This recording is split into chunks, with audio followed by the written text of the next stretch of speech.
मंच पर उपस्थित उत्तर प्रदेश के यशस्वी मुख्यमंत्री श्रीमान योगी आदित्यनाथ जी, सहकार भारती के अध्यक्ष श्रीमान रमेश वैद्य जी, श्री BL वर्मा जी, भारत सरकार में मेरे साथी सहकारिता राज्य मंत्री डॉक्टर उदय जोशी जी, सहकार भारती के महामंत्री श्री मुकुट बिहारी वर्मा जी, उत्तर प्रदेश के सहकारिता मंत्री,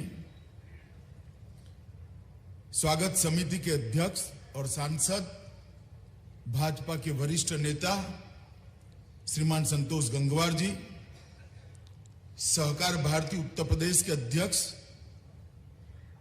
श्री रमाशंकर जी, सहकार भारती उत्तर प्रदेश के महामंत्री डॉक्टर प्रवीण सिंह जदौन जी और देश के 600 से ज्यादा जिलों से आए हुए सहकार भारती के सभी प्रतिनिधिगण और देश की सभी नामांकित सहकारी संस्थाओं से आए हुए गणमान्य अतिथि,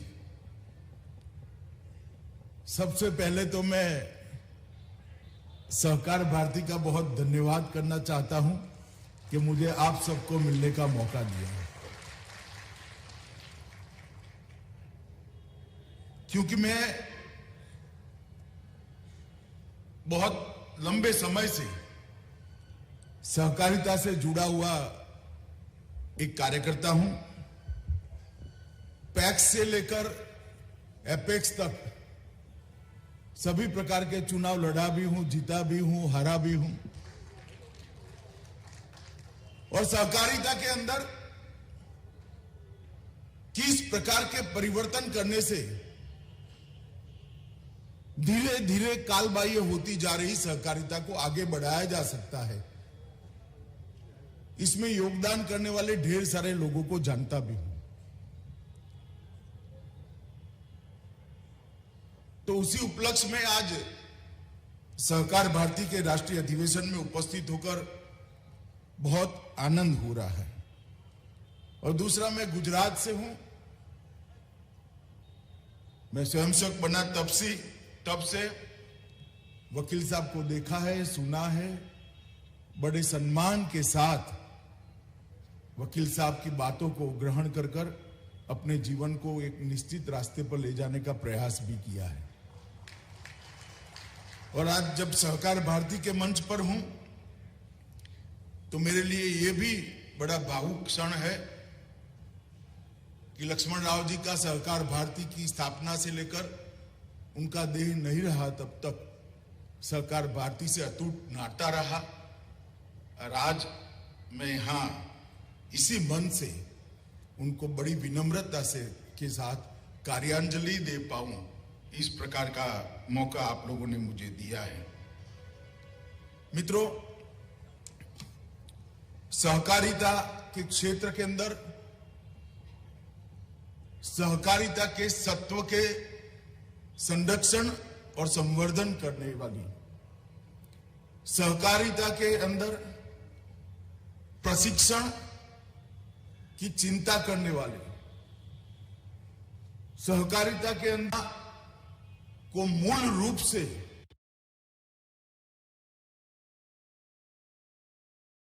अखिल भारतीय संस्था नहीं है।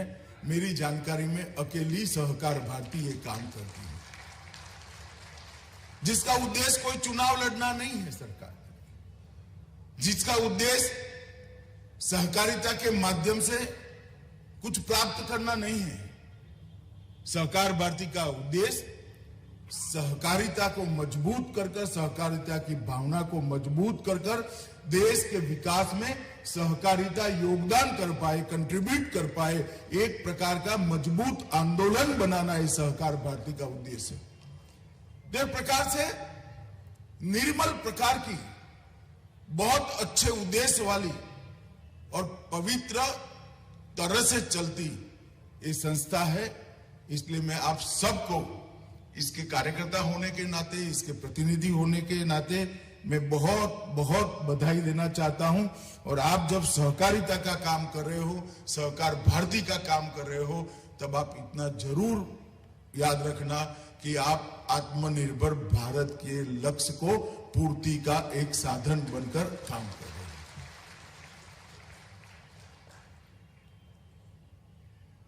लगभग 27 प्रदेश, 600 से भी ज्यादा जिले और अनेक प्रकार की सहकारिता के क्षेत्रों के अंदर सहकार भारती ने अपना व्याप पहुंचाया है, अपने काम को पहुंचाया है। आज एक छोटा सा बीज जो बोया गया था, उसको एक वटवृक्ष के रूप में यहां पर इस सभागार में हम देख रहे हैं। और ये आपका 7वें अधिवेशन में 600 जिलों से 3000 से ज्यादा प्रतिनिधि यहां आए हैं। वो बताता है कि सहकार भारती कितना अपने काम को बढ़ाने में इतने सालों के अंदर सफल हुई है। मित्रों, बहुत सालों से देश भर के सहकारिता के साथ जुड़े हुए कार्यकर्ता, संगठन, सहकारी समितियां और अलग अलग संगठनों की मांग थी कि सहकारिता को मजबूती प्रदान करनी चाहिए।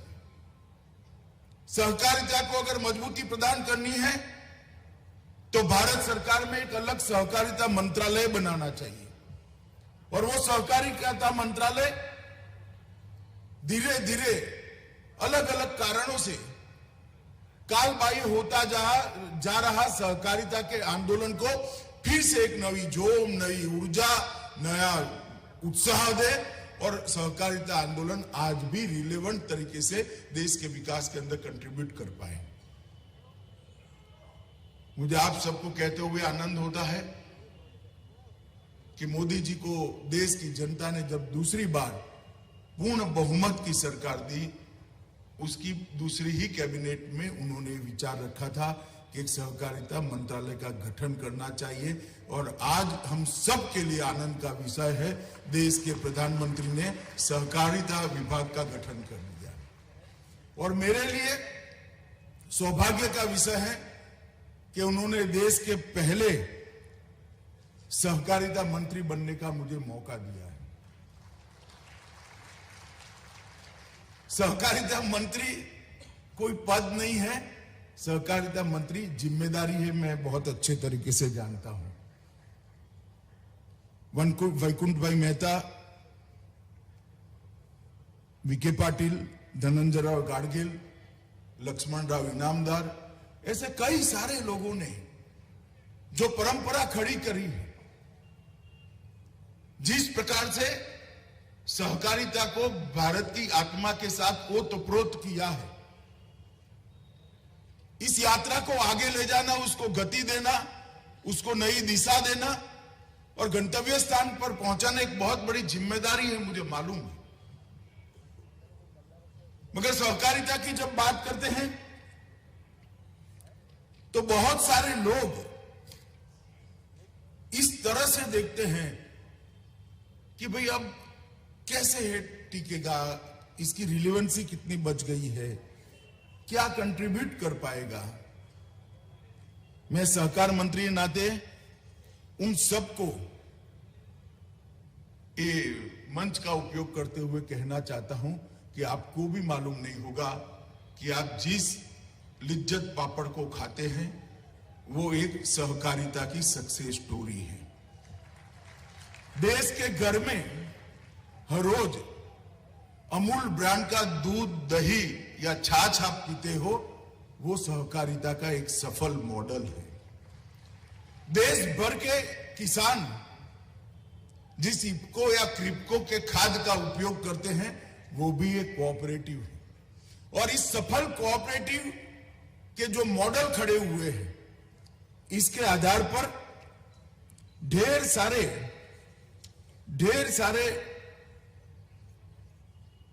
अलग अलग प्रकार के मॉडल खड़े हुए हैं। और उसका देश की इकोनॉमी में योगदान अगर देखना है तो शायद आज के अर्थतंत्र के अभ्यास करने वालों को इस ओर कभी ध्यान नहीं गया है। एग्रीकल्चर फाइनेंस में लगभग 19% से 22% शेयर कोऑपरेटिव्स का है। खाद के वितरण में 35% शेयर कोऑपरेटिव का है। खाद के उत्पादन में 25% शेयर कोऑपरेटिव का है। चीनी के उत्पादन में 31% शेयर कोऑपरेटिव का है। दूध की खरीदी और उत्पादन में लगभग 20% शेयर कोऑपरेटिव का है। गेहूं की खरीदी की व्यवस्था में 13% और धान की खरीदारी में 20% शेयर कोऑपरेटिव का है। मैं इसलिए बताता हूं कि इतनी बड़ी व्यवस्था सहकारिता के माध्यम से देश की चल रही है, जो देश को सुचारू रूप से चलाने में मदद कर रही है। और ये सारी गतिविधियों का मुनाफा किसी व्यक्ति के घर में नहीं जाता, किसी व्यक्ति के बैंक अकाउंट में नहीं जाता है, करोड़ों छोटे छोटे लोगों के बैंक अकाउंट में ये जमा हो जाता है। और मैं मानता हूं कि देश के अर्थतंत्र को गति देने में आने वाले दिनों में सहकारिता का योगदान बहुत बड़ा होने वाला है। और आत्मनिर्भर भारत का स्वप्न तो सहकारिता आंदोलन के अलावे सिद्ध ही नहीं हो सकता, क्योंकि सहकारिता ही एक ऐसा जरिया है जिससे छोटे से छोटे व्यक्ति को सम्मान दिलाने का, छोटे से छोटे व्यक्ति की आय को बढ़ाने का काम हो सकता है। आर्थिक विकास कई सारे रास्तों से किसी एक देश का संभव हो सकता है, मगर समप्रमाण आर्थिक विकास, हर व्यक्ति का आर्थिक विकास के अंदर योगदान हो, हिस्सेदारी हो और आर्थिक विकास का फायदा हर व्यक्ति तक पहुंचे, कुछ न कुछ फायदा पहुंचे, ये सहकारिता के सिवा संभव नहीं है। और इसलिए इस आंदोलन को एक नई गति देने के लिए जब प्रधानमंत्री जी ने सहकारिता मंत्रालय की स्थापना की है, उस वक्त हम सब सहकारिता के क्षेत्र में काम करने वाले व्यक्ति, सहकारी समितियां और संगठन, सहकार भारती जैसे संगठन, सब ने इसके विकास के लिए द्रुत गति से संकल्पित होकर मोदी जी के इस निर्णय के साथ खड़े रहना चाहिए। देश में कई सारे ऐसे राज्य हैं जहां सहकारिता आंदोलन आज बहुत अच्छा चल रहा है। गुजरात है, कर्नाटक है, महाराष्ट्र है, उत्तर प्रदेश में भी अब काफी सुधार हुआ है, मध्य प्रदेश में भी काफी अच्छा चल रहा है। कई सारे राज्य हैं, मगर कई सारे राज्य ऐसे भी हैं जहां आती जाती सरकारों के कारण सहकारिता आंदोलन लगभग समाप्ति के कगार पर है। मैं यहां जब सहकार भारती के कार्यकर्ताओं के सामने उपस्थित हूं, तब सहकार भारती ने सहकारिता आंदोलन का जहां जहां वैक्यूम हुआ है, वो वैक्यूम के भरने के लिए अपने संगठन की गतिविधियां बढ़ानी चाहिए। और देश के हर कोने में, देश के हर जिले में, देश की हर तहसील में और 10-15 साल में देश के हर गांव के अंदर सहकारिता का कोई न कोई सफल यूनिट चले, इस प्रकार से इस आंदोलन को गति देनी चाहिए। अगर ये करना है तो आपको काम के 3 हिस्से बनाने पड़ेंगे। संगठन का प्रचार प्रसार और व्याप बढ़ाने की 3 हिस्सों में रणनीति बनानी पड़ेगी। एक तो सहकारिता की दृष्टि से डेवलप स्टेट, सहकारिता की दृष्टि से डेवलपिंग स्टेट जैसे यूपी, और सहकारिता की दृष्टि से अनडेवलप्ड स्टेट। एक जमाने में सहकारिता बहुत अच्छी होती थी, मगर आज नहीं है। इस प्रकार के 3 राज्यों के हिस्से बनाकर अपनी अपनी संगठन को बढ़ाने का काम करना पड़ेगा। उसके ट्रेनिंग के लिए कानून के अंदर समयानुकूल परिवर्तन के लिए, पारदर्शी चुनाव के लिए, पारदर्शी रिक्रूटमेंट की पद्धति के लिए खुला सदस्य पद हो इसके लिए, और ऑडिट जो होता है वो ऑडिट नियमित रूप से हो इसके लिए एक प्रकार से सभी सहकारी समितियों में आपने एक संस्कार का आरोपण करना पड़ेगा, संस्कार को हर समिति तक पहुंचाना पड़ेगा। तभी जाकर ये आंदोलन को गति मिल सकती है, तभी जाकर ये आंदोलन को वेग मिल सकता है। मित्रों, मोदी जी के नेतृत्व में भारत सरकार ने ढेर सारी चीजों को हाथ में लिया है।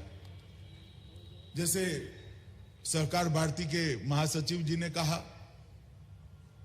मोदी सरकार व्यापक विचार विमर्श के बाद एक नई सहकार नीति लाने के लिए कृत संकल्प है और कुछ ही समय में सहकारिता मंत्रालय के माध्यम से इसकी गतिविधियों को हम शुरू करेंगे। इस देश की कृषि व्यवस्था में पैक्स उसकी आत्मा है।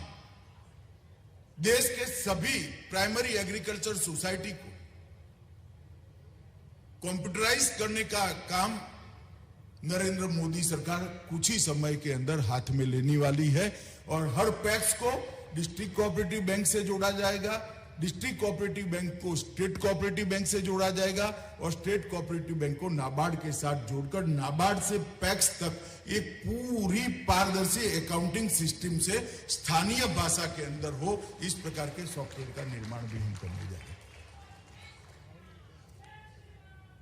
ये जो नए बदलाव हो रहे हैं, इसमें मल्टी स्टेट कोऑपरेटिव सोसाइटी के एक्ट के अंदर भी बहुत जल्दी से हम परिवर्तन करने जा रहे हैं। मैं ये कहता हूं तब हमारे बहुत सुझाव हैं, स्वाभाविक है आप लोगों के सुझाव होंगे, मगर उसको हम सुझावों के लिए पहले जनता के सामने 1.5 माह के लिए हमारी वेबसाइट पर रखने वाले हैं। जितने भी सुझाव आएंगे उस पर चर्चा विचार कर इसको फाइनल स्वरूप दिया। मगर एक मसौदा कुछ ही समय में आपके सामने हम रखने का प्रयास करेंगे। सहकारिता के क्षेत्र में प्रशिक्षण की दृष्टि से आमूल चूर परिवर्तन करने का। अभी तक प्रशिक्षण सहकारी समितियां चलाने वालों का ही हुआ है, इस पर ही ज्यादा बल दिया गया है, या सहकार के प्रचार प्रसार पर। प्राइमरी मेंबर का प्रशिक्षण करेंगे तभी समितियां कंट्रोल में रहेगी, तभी समितियां जवाबदेह बनेगी, तभी समितियों में पारदर्शिता आएगी। तो प्रशिक्षण के पूरे क्षेत्र के अंदर प्राइमरी मेंबरशिप को निग्लेक्ट अब तक किया गया है। अब जो प्रशिक्षण के लिए रणनीति बनेगी, भारत सरकार के तत्वाधान में दिलीप भाई यहां बैठे हैं, उनको साथ में रखकर करेंगे। बहुत राज्य सहकारी संघ के अध्यक्ष भी यहां आए हैं, उनको भी साथ में रखेंगे। मगर प्रशिक्षण में प्राइमरी मेंबर के प्रशिक्षण को भी हम समाहित कर उनको रिस्पॉन्सिबल बनाएंगे और उनके माध्यम से समितियों की जवाबदेही तय करने का हम काम करेंगे। सहकार के क्षेत्र के अंदर नए नए आयाम कैसे जोड़े जा सकते हैं, उसके लिए भी एक टास्क फोर्स काम कर रहा है।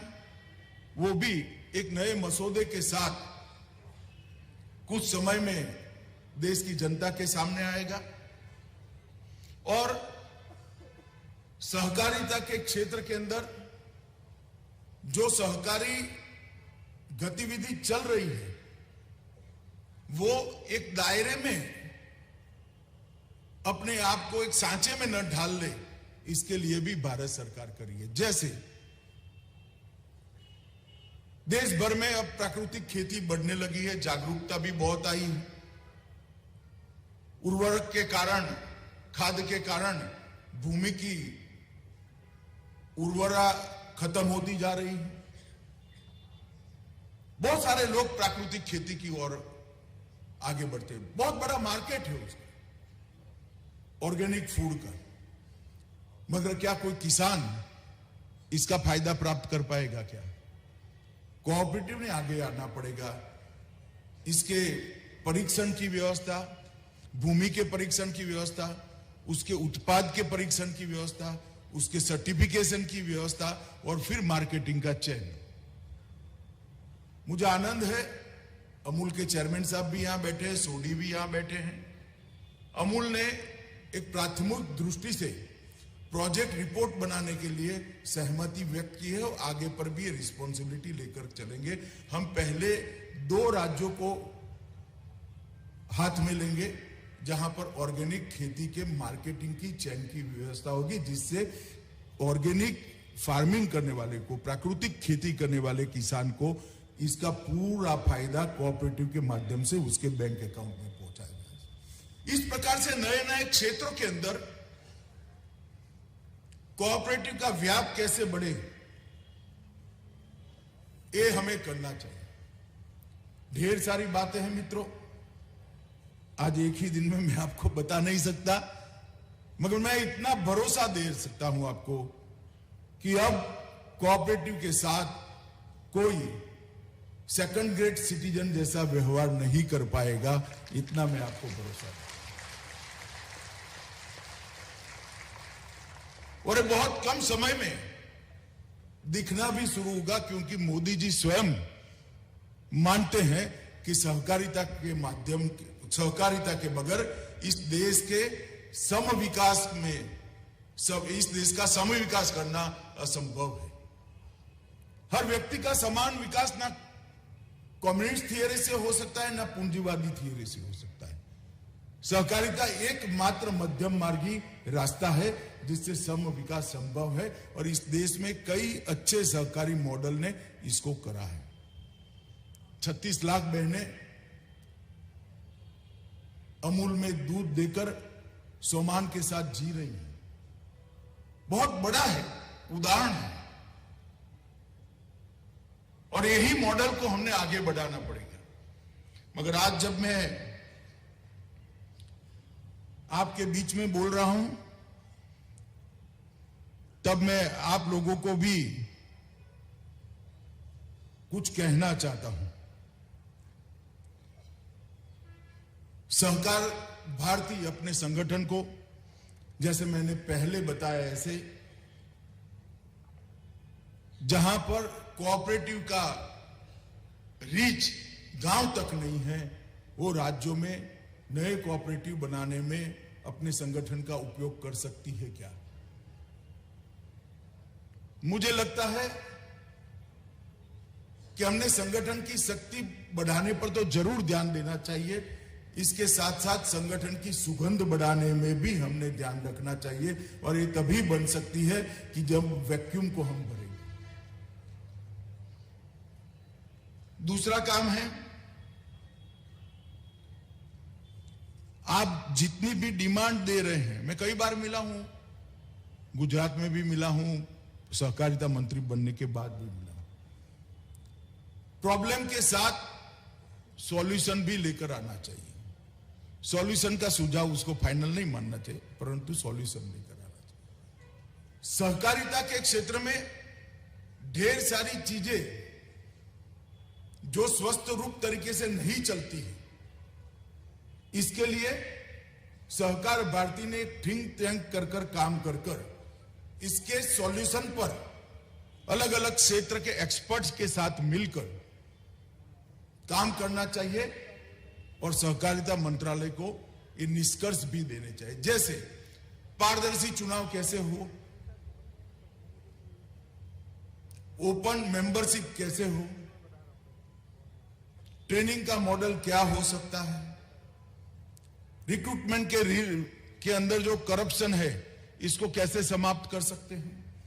ऐसी ढेर सारी चीजें हमें भी मालूम है। इसके कारण सहकारिता आंदोलन आज निर्बल हो रहा है, इरेलेवेंट हो रहा है। ये सारी चीजों को हम कैसे बदल सकते हैं, वो सॉल्यूशन ढूंढने का काम भी सहकारिता के क्षेत्र में काम करने वाले सहकार भारती जैसे संगठन कर सकते हैं, और एक पॉलिसी डॉक्यूमेंट बनाकर अगर आप भारत सरकार के सहकारिता मंत्रालय को देंगे तो मुझे भरोसा है कि सभी राज्य सरकारों के साथ में रखकर हम जरूर उसको प्रभावी रूप से लागू करने के लिए प्रयास कर सकते हैं। मित्रों, हम उत्तर प्रदेश में हैं। उत्तर प्रदेश के साथ इस सभागार में जो लोग बैठे हैं, आप भी, मैं भी, कई सारे आंदोलनों के कारण हम उत्तर प्रदेश से जुड़े रहे हैं। अभी 2 दिन पहले,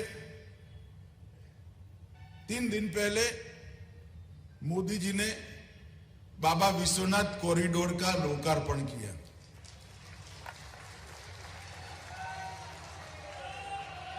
और भगवान काशी विश्वनाथ का ये ज्योतिर्लिंग औरंगजेब से लेकर आज तक जो जो श्रद्धालु वहां जाता था वो दुखी होकर आता था। वहां की स्थिति को देखकर मेरा आप सबसे आग्रह है, सभी लोग हो सके तो काशी दर्शन करिए, कर जाना, दिव्य शांति का अनुभव आप लोग।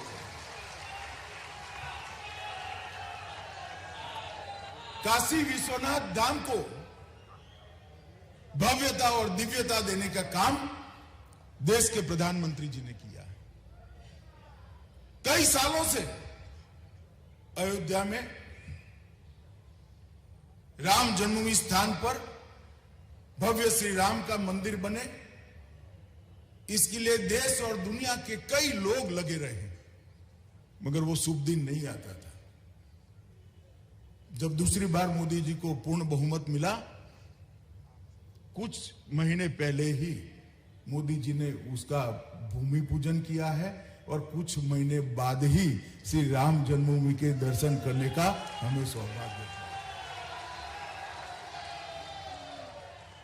उत्तर प्रदेश एक ऐसा राज्य है जो देश का सबसे बड़ा सूबा है। 22 करोड़ की आबादी है। दुनिया के कई सारे देश की आबादी भी उससे 1/3 भी नहीं होती है। मगर कई सालों से यहां की राजनीतिक व्यवस्था चरमराई हुई थी। 2017 में मोदी जी के नेतृत्व में यहां 300 सीटों के साथ सरकार बनी। योगी आदित्यनाथ जी उसके मुख्यमंत्री बने और आज मैं विश्वास के साथ कह रहा हूं, यूपी आज कंट्रीब्यूटर है।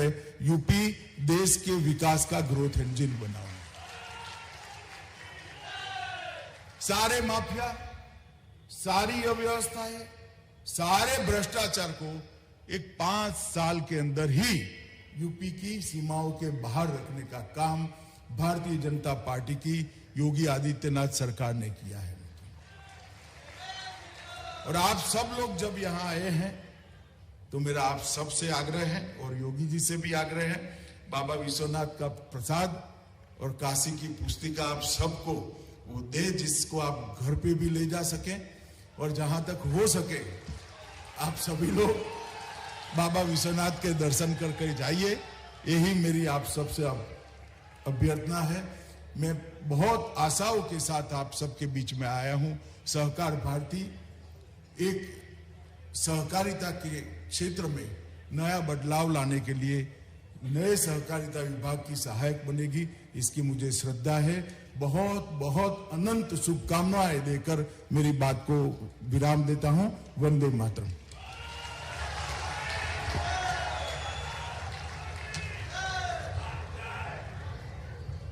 बहुत बहुत धन्यवाद माननीय श्री अमित शाह जी। जैसा कि